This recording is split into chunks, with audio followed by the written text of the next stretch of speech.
अस्सलाम वालेकुम एवरीवन, आवाज आ रही है मेरी? जी sir.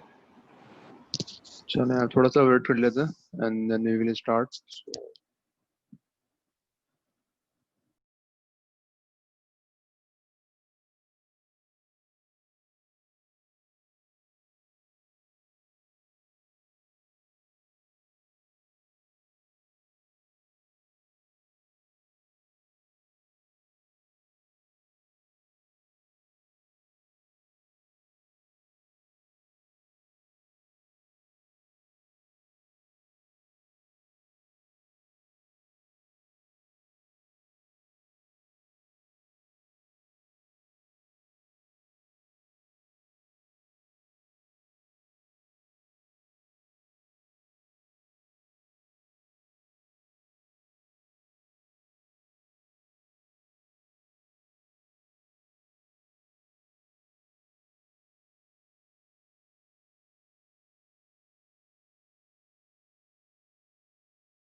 I think let's start क्योंकि 6 स्टूडेंट्स आ चुके हैं, तो लेट्स सी। तो आज का जो टॉपिक है हमारा वो free vibrations of an undamped single degree of freedom system के हवाले से है, जो कि मैंने लास्ट टाइम जो है थोड़ा सा हमने इस पे स्टार्टिंग जो कुछ स्लाइड्स थी वो देखी भी थी। तो स्टार्ट करते हैं। तो ऑब्वियसली जो इस लेक्चर में आपको 4 जो मेथड है वो सीखने को मिलेंगे, और पहले 4 मेथड हम समझेंगे कि 4 मेथड में क्या क्या फ़र्क है, क्या डिफरेंस है, कहाँ वो अप्लाई हो सकते हैं, कि क्या उसमें मसाइल आ सकते हैं। And then I will tell you कि कौन सा मेथड आपने इस्तेमाल करना है। चारों मेथड को इस्तेमाल करने की या उसको आपको प्रैक्टिस करने की जरूरत नहीं है, लेकिन आपको कॉन्सेप्ट जो है वो, क्योंकि इस लेक्चर इस part part of the course है वो, तो चारों मेथड जो है वो आपको आने चाहिए, but you can use only one of them. तो उसी की प्रैक्टिस कर लेंगे आप, तो आपको प्रॉब्लम नहीं होगी। अच्छा, ये दो है, हल्का सा रिपीट कर लेते हैं। Free vibration occurs when a system oscillates only under an initial disturbance with no external forces acting after the initial disturbance। तो ये सबको पता है कि कोई भी ऐसा मोशन जिसमें आप सिस्टम को इनिशियल जो एक्साइटमेंट देके छोड़ दें, एक्साइट करके छोड़ दें, तो वो फ्री वाइब्रेशन में कहलाता है। तो यानी कि हम उस पर कंटिन्यूअसली फोर्स नहीं लगा रहे हैं, आप सिर्फ उसको एक बार हिट किया है या एक बार उसको डिस्प्लेस किया है, and then you have left it to move on its own. This is known as free vibration. Undamped vibration results when amplitude of motion remains constant with time. तो अनडैम्प्ड वाइब्रेशंस का मतलब ये है कि there are no damping forces, कोई damping system में मौजूद नहीं है, हवा नहीं है, देर इज नो विंड, कुछ भी ऐसी चीज नहीं जो सिस्टम की एनर्जी को कम कर सके, उसको रोक सके। तो उस सूरत में क्या होगा कि जो आपका वाइब्रेशन का जो मोशन होगा टाइम डोमेन में, वो कंटिन्यूस होगा, वो खत्म नहीं होगा। तो ये हमारा कहलाता है undamped vibrations. And the last one is the damped vibration. ये जब है, ऑब्वियसली बात है, जब आपके पास कोई ना कोई डैम्पिंग होगी, कोई ना कोई एयर मौजूद होगी, तो ऑब्वियसली कहीं ना कहीं तो डैम्पिंग सिस्टम ने होना ही है। तो occur when the amplitude of free vibration diminishes gradually over time due to resistance offered by the surrounding medium. तो जाहिर सी बात है, आप एयर की बात कर लें, लेकिन और जो जो आपको जो डैम्पर लगे होते हैं गाड़ियों वगैरह में, उसमें आपके पास ऑब्वियसली फ्लूइड होता है, तो वो जो है एनर्जी को खत्म करता है, डिसिपेट करता है। तो वो जो जितने भी सिस्टम्स है वो तमाम के तमाम आपके डैम्प्ड वाइब्रेशंस में आएंगे। अच्छा, आप आप सबको पता है कि बहुत सारे सिस्टम जो आपके वो कॉम्प्लेक्स होते हैं। तो ये हम कर चुके हैं कि हमने इस तरह का सवाल एक किया था, जिसमें this is obviously a single degree of freedom, क्योंकि तमाम जो इसमें मासेस हैं वो आपस में कनेक्टेड हैं, वो डिपेंडेंट है एक दूसरे के ऊपर, वो इंडिपेंडेंट नहीं है। तो इसका मतलब ये this is a single degree of freedom system. तो ऑब्वियसली बात है कि हम इस एक सिस्टम में से इक्विवेलेंट मास और इक्विवेलेंट स्टिफनेस निकाल सकते हैं। तो इसका मतलब ये हुआ कि I can represent this system with a equivalent mass and equivalent stiffness on any point. मतलब वो मैं इस जो ये इक्विवेलेंट सिस्टम जो बन के आया है, इसको मैं अज्यूम कर सकता हूँ कि ये एक्स वी के ऊपर है, और I can assume it on x. ठीक है ना? तो जो भी डिस्प्लेसमेंट के पैरामीटर्स हैं वहां पे मैं उसको ले सकता हूँ। उसको मैं अज्यूम कर रहा हूँ कि ये जो आपका इक्विवेलेंट सिस्टम है, ये उस पॉइंट के ऊपर मौजूद है, और ये उस पॉइंट पे मूव कर रहा है। तो इसीलिए उस जो जो भी वेरिएबल होगा वो जो यहाँ पे जो वेरिएबल मैं B, let's suppose B point ले रहा हूँ मैं, तो यहाँ पे जो एक्स वी वेरिएबल है पी पॉइंट का, वो जो इसका एक्स मूवमेंट है वो भी एक्स वी ही होगा, क्योंकि मैं तमाम जो इक्विवेलेंट सिस्टम है उसको मैं इस पी पॉइंट बी के ऊपर जो है वो लेकर आ रहा हूँ, या वहाँ उसको मैं कंसिडर कर रहा हूँ कि तमाम का तमाम जो सिस्टम है वो उस पॉइंट बी के ऊपर आके मौजूद है। अच्छा, अब जरूरी नहीं है कि आपके पास कोई डायनामिक सिस्टम ही हो, तो जो आपके पास स्ट्रक्चर्स होते हैं उसको भी आप रिप्रेजेंट कर सकते हैं मास स्प्रिंग सिस्टम के थ्रू। टेम्पर भी लगा सकते हैं बेसिकली, लेकिन हम अभी क्योंकि अनडैम्प्ड सिस्टम की बात कर रहे हैं, तो हम ये अज्यूम कर रहे हैं कि कोई भी उसमें डैम्पिंग नहीं हो रही है। तो अगर मैं इस सिस्टम की बात करूंगा, तो obviously I can represent this by a simple column, जिसके ऊपर एक मास अटैच हुआ हुआ है, जिसका मास है। और ऑब्वियस सी बात है कि मैं इस जो कॉलम है उसकी मैं स्टिफनेस निकाल सकता हूँ by using the same formula जो कि हमने पीछे इस्तेमाल किया है, कि मुझे सिर्फ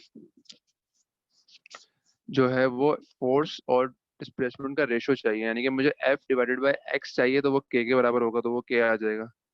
सिमिलरली जो है आप इसको मजीद, जब के आ गया एक तरह से, जब इसकी स्टिफनेस आ चुकी है, तो you can represent the system with the spring and mass system as well. तो ये आप उसको हम जो है इसको आसानी के लिए किसी भी कॉम्प्लेक्स सिस्टम को हम रिप्रेजेंट कर रहे हैं, पहले उसकी स्टिफनेस निकाल रहे हैं जहाँ जहाँ स्टिफनेस पॉसिबल है, and then we are trying to find the spring mass system, जो कि ऑब्वियस सी बात है कि उसका फॉर्मूला लिखना इज वेरी इजी। तो ये चीजें हम हर चीज को हम जो घुमा फिरा के we are trying to find the spring mass system from that system.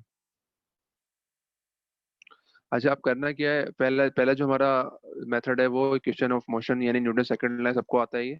हम जब उसको समझेंगे कि किस तरह हम लगा रहे हैं, तो स्टेप्स जो हैं वो आपके ये हैं कि पहला स्टेप जो है वो obviously you need to find a suitable coordinate to describe the position of the mass in the system। और सबसे पहले आपको जो है कोऑर्डिनेट डिफाइन करना है कि एक्स है, वाई है, जेड है, तो कहाँ है, कहाँ उसकी पॉजिटिव सेंस है। Second, you need to determine the static equilibrium configuration of the system and measure the displacement of the mass from its static equilibrium। तो आप में static equilibrium जो पोजीशन है जब f इक्वल टू 0 है, तो वो डिफाइन करनी है कहाँ पर वो मौजूद है। Free body diagram is very important, so draw the free body diagram of the mass when a positive displacement and velocity are given to it, indicate all the active and reactive forces acting on the mass। ये बहुत important है, जब भी आप Newton's law लगा रहे होंगे तो आपने एफबीडी बनाने हैं, इसके नंबर होंगे उस सवाल के अंदर। Apply Newton cycle of motion to the mass short shown by the FBD. तो इसके बाद आपने सिंपली जो है वो अप्लाई करना है।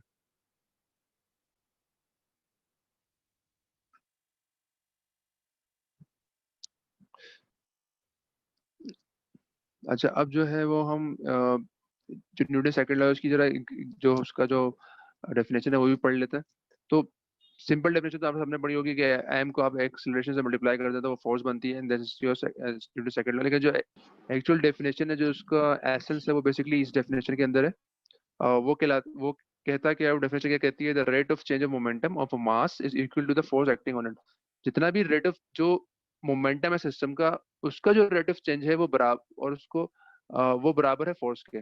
जो भी सिस्टम का मोमेंटम है, अगर मैं उसका रेट ऑफ चेंज यानी कि उसको डिफरेंशिएट करता हूँ, तो वो बराबर होता है फोर्स के। तो इसको तोड़ने के लिए अज्यूम कर लेते हैं, mass is M is displaced along a distance x when acted upon by a resultant force summation f in the same direction. तो आप फॉर्मूला क्या लिखेंगे, F is equal to M में आता है ना, तो हमने पहले डिफाइन कर दिया मोमेंटम क्या है। तो ये जो अंदर ब्रैकेट में टर्म है, ये मोमेंटम है आपका। तो what is a momentum, momentum is nothing but the product of mass and velocity. तो दिस इज योर वेलोसिटी, आप डिफरेंशिएट करके लिख रहे हैं इसको, तो एक्स इज डिस्प्लेसमेंट, इसको एक बार डिफरेंशिएट करूंगा मैं तो इट विल बिकम वेलोसिटी। तो M into V, this is basically M, this is whole is V, तो दिस इज एम वी, यानी कि मोमेंटम आ गया आपका। और फिर उस मोमेंटम का आप रेट ऑफ चेंज निकाल रहे हैं डी बाई डी टी। तो ये तमाम जो आपके पास इक्वेशन है, ये बराबर होनी चाहिए आपके पास फोर्सेस के। तो ये जो डेफिनेशन है, ये इस तरह लिखेंगे तो डेफिनेशन आएगी। ऑब्वियसली बात है, इसको आसानी के लिए आप यू कैन राइट जो आपको सिंपल सा फॉर्मूला है, कैफ फिजिकल टू एम है, यानी एम एक्स डबल डॉट। और फिर अगर आप इसके रोटेशन में बात करते हैं, तो आप जो है वो एम को जे से रिप्रेजेंट कर देंगे और एक्स को आप थीटा से रिप्रेजेंट कर देंगे। अटेंडेंस लेने दे जरा मुझे, 2 सेकंड।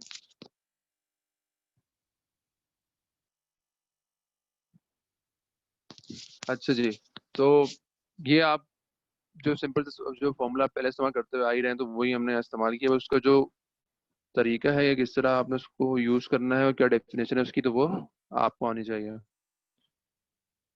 अच्छा, आप इक्वेशन ऑफ मोशन लगाना है, तो बेसिकली अगर आपके पास let's suppose this is a very simple system है, स्प्रिंग मास है, और ये देखें, ये जो पहला जो स्टेप है वो ये था कि आपने इसका एक्स रिप्रेजेंट किया हुआ है कि एक्स जो है इसकी डिस्प्लेसमेंट है मास की, और वो राइट हैंड साइड पे पॉजिटिव है।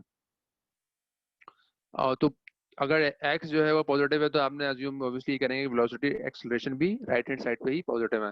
तो जब ये मास राइट हैंड साइड पे जाएगा, तो जो ये स्प्रिंग फोर्स लगाएगा ये अपोजिट होगा, opposite the mass movement of the मास होगी, क्योंकि जो के जो स्प्रिंग होगा वो रिएक्टिव फोर्स लगा रहा होगा। तो यहाँ देख सकते हैं आपकी जो के एक्स है, मतलब फोर्स ऑफ द स्प्रिंग है, वो on the left hand side है। तो अब इस सिस्टम के ऊपर जो एफ बी टी है मेरी, यहाँ पे मैंने जो है ना समीशन है फिजिकल टू एम ए लगाना है। तो ऑब्वियसली बात है, there is only one force which is K X, और वो जब एफ लगाओगे तो नेगेटिव में जा रही है, माइनस की तरफ जा रही है, तो माइनस के एक्स हो गया। और एम है, तो ये फोर्स आ गई आपके पास स्प्रिंग की, और वो बराबर है ऑब्वियसली एम ए के। और इसको वहां ले जाएंगे तो आपके पास ये फॉर्मूला बन जाएगा, M double dot M x double dot plus K X is equal to 0। तो ये आपके पास इनर्शियल जो मूवमेंट थी, जो इनर्शियल से आ रहा था, वो ये आ गया। And this is your force जो आपकी थी सिस्टम के अंदर वो ये आ गई, स्प्रिंग फोर्स। अच्छा अब इसको थोड़ा सा हमने जो है क्या किया है कि हमने इसको जो एक्सेलरेशन है उसको अलग कर दिया है और मास को हम नीचे डिवाइड करा के ले गए। अब ये आप जहन में रखें, ये जो आपके पास इक्वेशन बन के आई है X double plus K divided X is equal to 0। अब मैं आपको पीछे एक लेक्चर में लेके चलता हूँ और उसमें हम ऐसी ही एक इक्वेशन को देखते हैं क्योंकि हम कंपेयर करना चाह रहे हैं। तो यही इक्वेशन है। तो अगर आप इसको गौर से देखें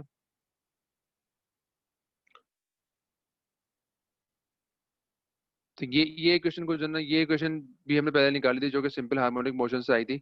और ऑब्वियसली बात है कि जब हम अनडेप्ड वाइब्रेशन की बात कर रहे हैं तो वो भी सिंपल हार्मोनिक मोशन के थ्रू ही मूव कर रहा है। तो ये फॉर्मूला भी वहाँ वैलिड है जहाँ पे हमने वो वाला दूसरा फॉर्मूला निकाला है। मैं दोनों साथ अगर रख के देखता हूँ उसको मैं,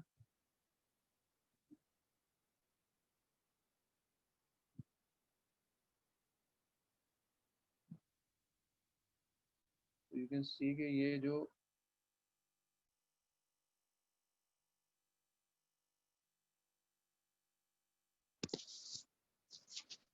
ये फॉर्मूला अगर आपको नजर आ रहा है सही तरह, so this is your formula जो कि आ रहा है आपके पास हार्मोनिक मोशन से, ठीक है।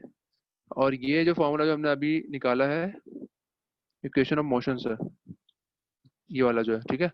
तो बेसिकली आप इन दोनों को कंपेयर कर सकते हैं क्योंकि बिल्कुल ये सिमिलर फॉर्मूलाज है। मतलब ये एक्सेलरेशन आ गई तो ये this is your acceleration, this is omega square x, this is के डिवाइडेड बाय एम एक्स। तो if you compare these two equations जो कि यहाँ पे यही किया हुआ है तो यू विल गेट के ओमेगा जो है, ओमेगा स्क्वायर जो है वो के ओवर एम के बराबर है। अंडर रूट ले लेंगे तो it will become omega, omega n जो है वो बराबर है under root k divided by m k. तो by comparing this equation with this equation we can say कि जो आपका ओमेगा एन है it's nothing but under root k divided by m. And what is omega n? Omega n is the natural frequency of the system. Obviously बात है कि आपका single degree of freedom system है तो उसमें एक ही natural frequency होगी, तो सेकंड नेचुरल फ्रीक्वेंसी वगैरह तो आपने निकालनी नहीं है। तो दिस इज योर, ये सब फॉर्मूले आपको पता ही है पहले से। तो this is your natural frequency of this system. अच्छा अब ये तो न्यूटन्स लॉ तो आपको कॉन्सेप्ट क्लियर हो गया कि आपने पहले जो है उसको सिस्टम में एफबीडी बनानी है, फिर summation F equal to M A लगा देना, दैट्स इट, ठीक है। व्हाट अबाउट द एक और तरीका होता है जो कि कहलाता है एलिम्बर्ट्स प्रिंसिपल। अच्छा ये क्या कहता है? ये भी बिल्कुल सिमिलर है, कॉन्सेप्ट सिमिलर कॉन्सेप्ट ही है। अगर आप न्यूटन्स लॉ से इसको कंपेयर करते हैं तो फॉर्मूला वही है इनका, जो ये formula summation F equal to M A का फॉर्मूला वही है। बस उन्होंने किया गया है कि जो ये एम एम ए था ये न्यूटन्स लॉ में ये राइट हैंड साइड पे था, ये उठा के वापस यहाँ पे ले आए और उसको जीरो के बराबर कर दिया। सिंपल सी बात है, कुछ भी नहीं किया, सिर्फ जो आपके पास यहाँ पे मास और एक्सेलरेशन की टर्म आ रही थी उसको आप वापस फोर्स की तरफ ले आए। तो ये कॉन्सेप्ट समझते हैं, कॉन्सेप्ट क्या है, बाकी तरीका तो वही है और ये हम इस्तेमाल नहीं करेंगे क्योंकि इसको इस्तेमाल कर रहे हैं तो उससे बेहतर है कि आप वो F is equal to M A वाला तरीका ही इस्तेमाल कर लें। तो यहाँ पे कॉन्सेप्ट ये है कि जो ये एम एक्स डबल डॉट है इसको minus M x double dot is treated as a fictitious force known as inertia force। तो ये जो एम ए है यानी कि मास और एक्सीलरेशन का प्रोडक्ट है, इसको भी एज अ फोर्स ट्रीट कर रही है। और हम ये कह रहे हैं कि तमाम फोर्सेस का सम करोगे तो जीरो के बराबर होगा। तो इसका मतलब you can say since the summation of forces is equal to zero the system is considered to be in an artificial state of equilibrium। तो हम assumption ले रहे हैं क्योंकि समेशन तमाम फोर्सेस का जीरो हो गया, तमाम फोर्सेस को हम एक जगह पे ले आए और इस एम और ए को भी हम एज अ फोर्स ट्रीट कर रहे हैं। तो इसीलिए हम ये कह सकते हैं कि जो तमाम फोर्सेस का सम है वो जीरो के बराबर है। तो system can be considered to be in an artificial state of equilibrium, क्योंकि जीरो हो रहा है लेकिन वो इक्विलिब्रियम नहीं है, but it is in artificial state of equilibrium. और सिंपल टॉर्जन सिस्टम में भी यही होगा आपका कि फोर्स की जगह मोमेंट आ जाएगा आपका, तो समीशन एम लगाएंगे आप और minus J theta double dot must be equal to zero. तो ये एक हल्का सा कॉन्सेप्ट है डिफरेंट सा as compare to Newton's law. अच्छा अब हम आ जाते हैं जो तरीका हमने ज्यादातर इस्तेमाल करना है और जो कि बहुत ही इंपॉर्टेंट रहेगा, इजी भी है। मैं आपको यही मशवरा दूंगा कि आप जो भी सवाल इस तरह का आता है तो उसमें आप प्रिंसिपल ऑफ वर्चुअल वर्क इस्तेमाल करें। अच्छा जी, तो पढ़ लेते हैं क्या कहना चाह रहा है। If a system that is in equilibrium under the action of set of forces is subjected to a virtual displacement then the total virtual work done by the forces will be zero। तो ये definition वगैरह सबने पढ़ी भी होगी मेरे ख्याल से पहले, कि अगर कोई सिस्टम जो है वो इक्विलिब्रियम में है under the action of set of forces, और फिर उसमें अगर हम वर्चुअल डिस्प्लेसमेंट देते हैं हल्की सी, तो जो टोटल वर्चुअल वर्क रन होगा वो तमाम फोर्सेस का जीरो होगा। अब इसकी मिसाल क्या है? कॉन्सेप्ट ये है कि ये आपका स्प्रिंग मास सिस्टम है, ठीक है। ये इस वक्त जो ये पोजीशन है इसकी स्टार्टिंग पोजीशन, यहाँ पे कोई भी फोर्स नहीं है इसके अंदर, क्योंकि स्प्रिंग जो है डिस्प्लेस नहीं हुआ हुआ। अब हमने क्या किया कि इस मास को डिस्प्लेस किया एक्स जो बाय एन अमाउंट एक्स, ठीक है। तो हमने एक्स जो है वो एक्सटेंड किया है इस के को, और ये मास यहाँ पर आ गया अभी। नाउ इस सिस्टम में कोई ना कोई फोर्स आ गई है, और वो फोर्स किसके बराबर है? के इंटू एक्स के बराबर है, क्योंकि अब जो है स्प्रिंग आपका वो अपनी जगह से डिस्प्लेस हो चुका है। अब मैं इसमें अज्यूम करता हूँ कि एक वर्चुअल डिस्प्लेसमेंट और ऐड हो गई है इसके अंदर, तो उस जो वर्चुअल डिस्प्लेसमेंट है उसको मैं डेल्टा एक्स कह रहा हूँ, ठीक है। तो ये मौजूद नहीं है, लेकिन ये हम उसको बेसिकली इक्विलिब्रियम लगाने के लिए उसको इस्तेमाल करते हैं। तो ये जो डेल्टा एक्स है, this is your virtual displacement. तो वो एक्स जो है वो तो अपनी जगह मौजूद है, जो कि एक्चुअल डिस्प्लेसमेंट है वो अपनी जगह मौजूद है, but this delta x is your virtual displacement. तो इसको हमने बेसिकली इस्तेमाल करते हुए सिस्टम्स को सॉल्व करना है। तो अब सब करते कैसे हैं, वर्चुअल वर्क काम कैसे करता है? आप पहले आपने ये आइडेंटिफाई करना है कि उस सिस्टम के अंदर कितनी फोर्सेस हैं, टोटल कितनी फोर्सेस हैं, और हर फोर्स का अपने जो फॉर्मूला है वो लिखना है। तो यहाँ पे अगर आप देखें, और अगेन मैं रिपीट कर रहा हूँ, जो मास जितने भी मासेस होंगे वो भी एज अ फोर्स ट्रीट होंगे, उसको हम बोलेंगे इनर्शिया फोर्स। तो इसका मतलब ये हुआ कि तमाम मासेस जो है वो भी as a inertia force treat होंगे, और वो भी एज अ फोर्स कहलाएगी इस कॉन्सेप्ट के अंदर। तो पहले ऑब्वियसली आपकी जो पहले जो आपके पास जो फोर्स है वो स्प्रिंग फोर्स है। तो virtual work done by the spring force में पहले आपने फोर्स निकालनी है। वर्क डन निकालने के लिए क्या करते हैं आप? You multiply the force with the displacement. So to find the work done, you simply need to multiply the force with the displacement. तो you first of all you need to find the force. तो इस position पे force क्या है system के अंदर? अगर मैं स्प्रिंग फोर्स की बात करता हूँ तो इट्स नथिंग बट के एक्स। तो के एक्स फोर्स हो गई, और अगर अब ये फोर्स तो आ गई, अब मैंने वर्क डन निकालना है, तो I need to multiply this k x with the virtual displacement, क्योंकि वर्चुअल वर्क निकाल रहा हूँ मैं। तो ये जो के और एक्स है ये मल्टीप्लाई हो जाएगा डेल्टा एक्स के साथ, और जो रिजल्ट आपका बनेगा वो बनेगा के एक्स डेल्टा एक्स, और उसमें जो साइन आएगी वो माइनस आएगी, क्योंकि वो वर्चुअल मतलब वो अगेंस्ट काम कर रहा है सिस्टम के। तो जो पहला जो virtual work done by the spring force है वो क्या हो जाएगी? के into x which is the force, and this force will get multiplied with the virtual displacement which is delta x, so it will become minus kx delta x. Similarly virtual work done by the inertia force क्या होगी? Again आपने पहले force निकालनी है inertia की, और फिर उसको मल्टीप्लाई करना है वर्चुअल डिस्प्लेसमेंट के साथ। तो हमारे पास जो मास m है वो इनर्शिया फोर्स जनरेट करेगा। तो इसका फॉर्मूला क्या होगा? m x डबल डॉट, ये तो आ गया, इसकी फोर्स आ गई, and then you will multiply this m x double dot with delta x। तो ये और फिर माइनस साइन आएगा, तो ये आपके पास बन जाएगा virtual work done by the inertia forces. तो कॉन्सेप्ट दोबारा समझ लें। First step is to find the force. ये जो आप ब्रैकेट में नजर आ रही है फोर्स है, ये कितने भी उसमें सिस्टम में फोर्स हो उस पर्टिकुलर क्वेश्चन में, तमाम में आपने जो है फोर्स निकालनी है। चाहे वो मास हो तो इनर्शिया फोर्स निकालेंगे, स्प्रिंग हो तो फिर आप स्प्रिंग की फोर्स निकालेंगे, डैम्पर होगा तो आप डैम्पिंग की फोर्स निकालेंगे। तो ये पहले फोर्स आ गई आपके पास के एक्स, पहले फोर्स आ गई आपके पास m x double dot, and then simply multiply with the virtual displacement delta x. तो जो यहाँ एक्स होगा, क्योंकि हम उसी सिस्टम की बात कर रहे हैं, तो वही उसी के साथ डेल्टा लग जाएगा आपका। जो भी यहाँ पे वेरिएबल आ रहा होगा एक्स, उसी के साथ डेल्टा लग के आप उसको मल्टीप्लाई करवा देंगे, and it has to be a negative sign, क्योंकि वो अपोज कर रहा है सिस्टम को। अच्छा, अब कॉन्सेप्ट क्या है? दो चीजें थी हमारे पास इस सिस्टम के अंदर, एक स्प्रिंग था एक मास था। दोनों का हमने वर्चुअल वर्क निकाल लिया। अब जो ये डेफिनेशन है वो ये कहती है कि तमाम जो वर्चुअल वर्क को अगर मैं सम करता हूं तो वो must be equal to zero. तो यहाँ पे दो ही वर्चुअल वर्क है, दोनों को ऐड कर लेंगे, and then we will keep it to equal to zero. अच्छा, अब आप देख सकते हैं कि इसमें डेल्टा एक्स जो है वो कॉमन है, तो डेल्टा एक्स कॉमन ले लें आप यहाँ पे। तो डेल्टा एक्स जब आप कॉमन लेंगे तो दो टर्म्स बन के आएंगी आपके पास, एक डेल्टा एक्स की टर्म आ जाएगी और एक आपके पास minus M x double dot minus k x की टर्म आ जाएगी। तो ऑब्वियसली बात है delta x can not be zero, कोई ना कोई उसकी आर्बिट्रेरी जो है वो वैल्यू होगी।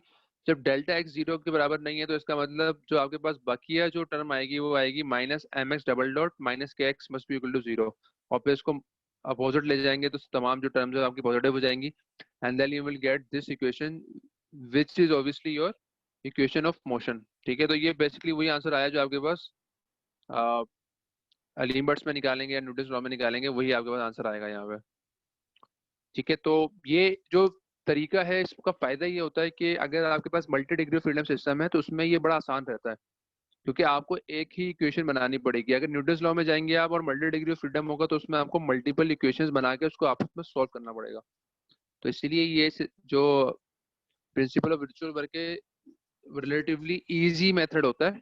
अगर एक बार समझ जाए आप, आपने तमाम फोर्सेस निकालनी है and simply you need to multiply this forces with the virtual displacement, that's it. और फिर सबको ऐड कर लेंगे आप, और जो चीज कॉमन आ रही होगी उसको आप गायब कर देंगे।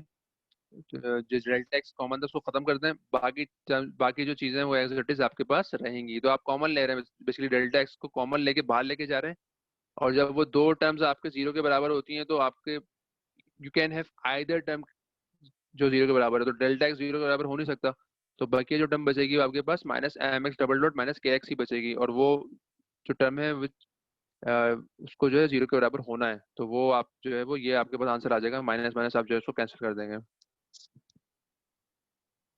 अच्छा, for the last method we are going towards the principle of conservation of energy. तो ये भी सबने पढ़ा हुआ ही होगा। System is said to be conservative, no energy is lost due to friction और एनर्जी डिसिपेटिंग। तो वो ये जो मेथड है ऑब्वियसली बात है ये अनडैम्ड सिस्टम के लिए ही अप्लाई कर सकते हैं, क्योंकि डैम सिस्टम में तो आपकी एनर्जी डिसिपेशन होती है। तो ये मेथड जब भी अप्लाई करेंगे आप जहाँ पे एनर्जी डिसिपेट नहीं हो रही होगी।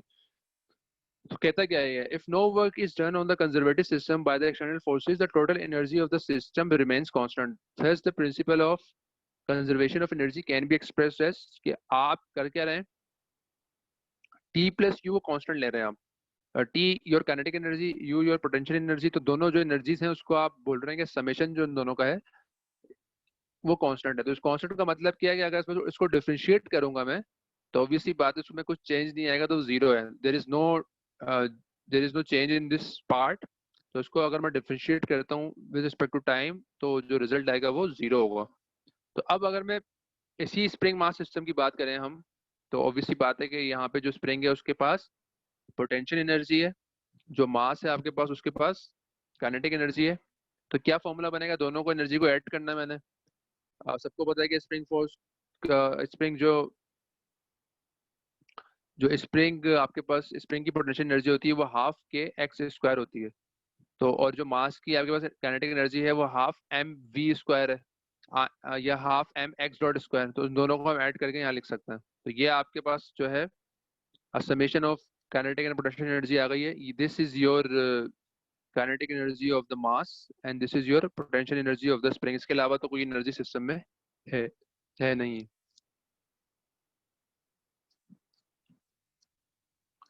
अच्छा, अब यहाँ पे हमें तो ये फॉर्मूला लगाना है, तो ये टी प्लस यू तो आ गया है। Now we need to differentiate this term. ठीक है, तो अब इसको डिफरेंशिएट करना पड़ेगा। नाउ द प्रॉब्लम इज कि आपके पास टाइम की टर्म कोई भी नहीं आ रही है यहाँ पे। ठीक है, तो हमने जो करना है इसमें कुछ फॉर्मूला लगाने पड़ेंगे। तो we will differentiate this T plus U with respect to time. और किस तरह डिफरेंशिएट करेंगे, पहले आप अगर मैं इसको टाइम की रिस्पेक्ट से डिफरेंशिएट करता हूँ तो पहला जो है वो ऑब्वियसली आपका, क्योंकि एक्स डॉट जो है जो एक्स डॉट है इसमें ये टाइम डिपेंडेंट टर्म है, बाकी तो टाइम डिपेंडेंट नहीं है, तो बाकी तो बाहर आ जाएंगी। तो बेसिकली सिर्फ एक्स डॉट जो है वही डिफरेंशिएट हो सकता है। तो पहला जो है इसमें वो पावर रूल लग जाएगा, यानी कि जो ये टू का पावर है ये बाहर आ जाएगी। तो जो रिजल्ट बनेगा वो half into two M X dot. और फिर एक्स डॉट का आपको डिफरेंशिएट करना पड़ेगा। पहले तो पावर रूल लग गया, उसके बाद आपने जो जो आपके पास वेरिएबल है उसको आपने दोबारा डिफरेंशिएट करना है। तो अगर आप एक्स डॉट को डिफरेंशिएट करेंगे तो it will become X double dot. तो फॉर्मूला क्या बना, half into two M X dot, ये पावर रूल लग गया। और फिर एक्स डॉट का डिफरेंशियल क्या होगा, एक्स डबल डॉट। सिमिलरली यहाँ पे भी अगेन पहले पावर रूल लगाएंगे आप, तो टू बाहर आ जाएगा, it will become half two K X. और फिर x का डिफरेंशियल होगा x डॉट। तो यहाँ जो रिजल्ट आ रहा है आपके पास वो ये आ रहा है बन के कि ये तो आपने डिफरेंशियल किया, यहाँ पे अब हाफ कैंसिल आउट हो जाएगा ऑब्वियसली, तो आपको रिजल्ट बन के आएगा तो m x डॉट, जो कि एज इट इज ये वाली टर्म आ गई है, और फिर आपने जब x डॉट को डिफरेंशियल किया तो वो डिफरेंशिएट किया तो x डबल डॉट हो गया।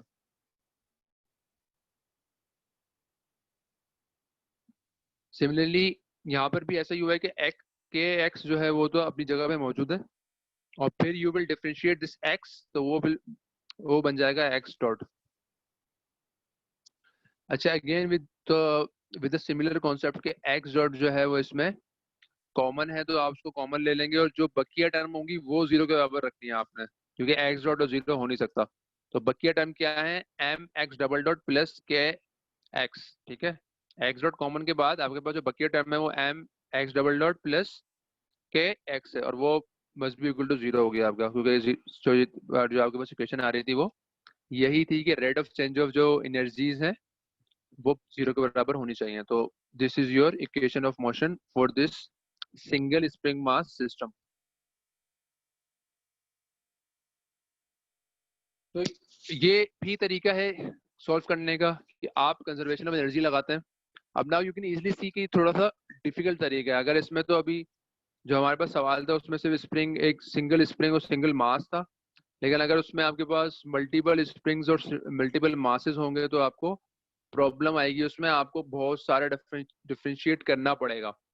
तो इसीलिए मेरा मशवरा क्या होगा आपको कि आप ज़्यादा अपने आप को कंफ्यूज ना करें, सिर्फ ये मेथड अप्लाई करें, क्योंकि इसमें गलती की गुंजाइश जो होती है वो कम होती है और टाइम भी कम लगता है इसमें। तो I will suggest you to use the principle of virtual work. थोड़ा प्रैक्टिस करनी पड़ेगी इसमें आपको, but obviously you can do it. अच्छा, अब आगे चलते हैं। So let's determine the equation of motion of the system shown on the right using Newton's second law, D'Alembert's principle of virtual work and principle of conservation of energy। तो ये system जो right hand side पे given है, यहाँ पे हम चारों method apply करेंगे एंड लेट्स सी कि किस तरह हम इस सिस्टम की इक्वेशन ऑफ मोशन निकाल सकते हैं। आपका काम जो है वो तमाम इस तरह के सवालात में यही है कि आपने इक्वेशन ऑफ मोशन निकालनी है। तो हम ये चारों मेथड यहाँ पे अप्लाई करेंगे। सिस्टम को समझने पहले हो क्या रहा है यहाँ पे। तो ये एक लिंक लगा हुआ है और यहाँ पे ये हिंज हुआ हुआ है, then you have two springs. तो ऑब्वियसली बात है, थीटा जो दिखाया हुआ है वो काउंटर क्लॉकवाइज इज पॉजिटिव, तो this is moving in this direction. तो अगर मैं न्यूटन्स लॉ लगाने की कोशिश करता हूँ इसमें, तो अगर सिस्टम आपका ये लिंक जो है आपका लेफ्ट पे मूव होगा तो स्प्रिंग जो है वो राइट पे फोर्स लगाएगी। हमेशा जो है वो मोशन के अपोजिट लगाती है स्प्रिंग फोर्स। तो this force will go towards the right hand side and कुछ कोई कह रहा है मुझसे।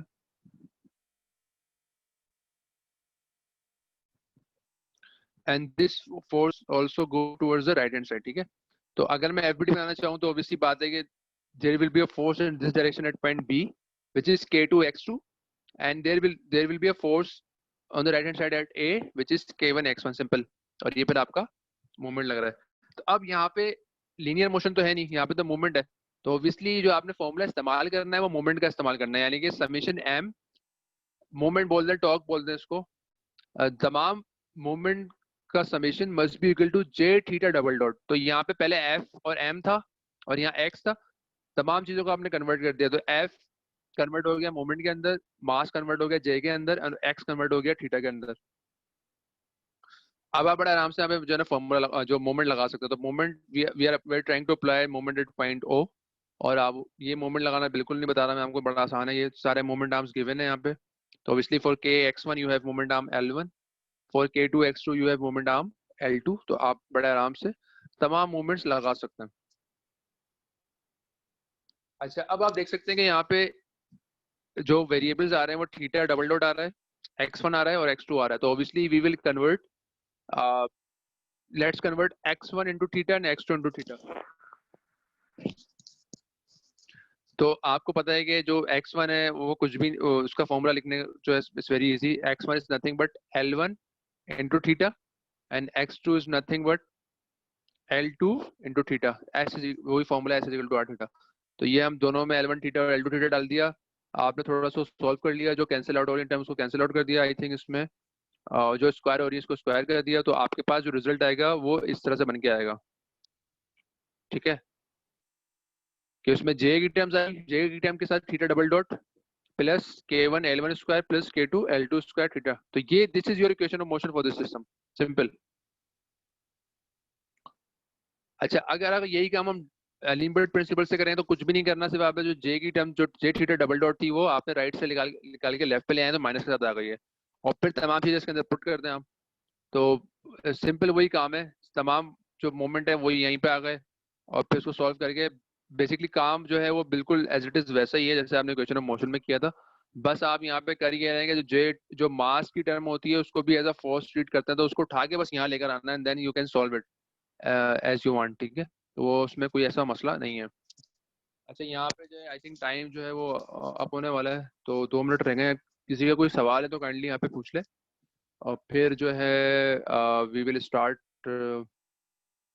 जो दोबारा हम जूम ज्वाइन कर लेंगे जब जब ये टाइम खत्म होगा। So I am waiting for your questions.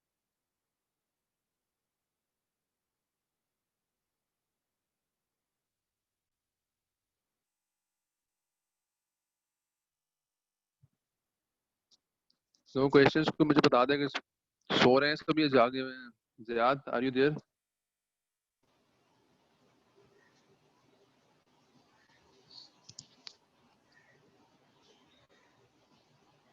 Sama, you getting the point?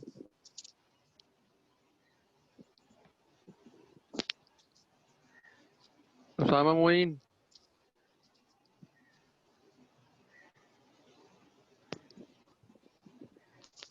Hamza, are you there? जी sir.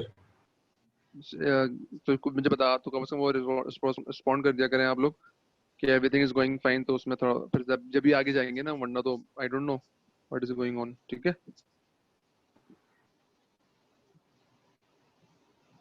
Haris, are you trying to say something? जी सर। क्या कहना चाह रहे हैं आप? सर अगर ये मास और मोमेंटम के इक्विवेलेंट होता, जो h2 का जो वैल्यू है वो L2/L1x होगा। नहीं, मैं दोबारा समझ नहीं आई मुझे आपकी बात। इसी इसी जो जो जो आपको नजर आ रही है, जो स्लाइड नजर आ रही है, इसी इसी इसी से सवाल कर रहे हैं आप? जी सर। क्या कह रहे हैं, दोबारा बताएं। अगर हम इसको हम मास इनर्शिया के इक्विवेलेंट करते। अच्छा, एक काम करो, अभी खत्म होने वाला टाइम ना, तो हम इसको दोबारा रिज्वाइन करते हैं and then we will start. ठीक है, तो इसको रिज्वाइन कर लें आप लोग ना, अभी खत्म होने वाला है, खुद ही खत्म हो जाएगा ये, and then you will rejoin. ठीक है, तो फिर इसको स्टार्ट करते हैं।